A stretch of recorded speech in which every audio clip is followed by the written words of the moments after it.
संगमनेर तालुक्यातील साकुरी या ठिकाणी गेल्या 2 दिवसांपूर्वी 2 घरांची चोरी झाली होती। तर रविवारी मध्यरात्री चोरट्यांनी पुन्हा एकदा चोरी केली आहे।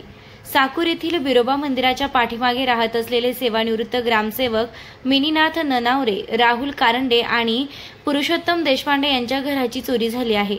तर चोरीचा व्हिडिओ सीसीटीव्ही कॅमेऱ्यामध्ये कैद झाला असून चोरीच्या घटनास्थळी दुपारी 12:30च्या सुमारास ठसे तज्ञ यांनी देखील भेट देऊन पाहणी केली आहे। घारगाव पोलीस स्टेशन येथे नवीन आलेले सहाय्यक पोलीस निरीक्षक हेमंत थोरात यांनी ही बाब गांभीर्याने घेऊन चोरट्यांचा बंदोबस्त करावा अशी मागणी साकुर पठार भागातील ग्रामस्थांनी केली आहे।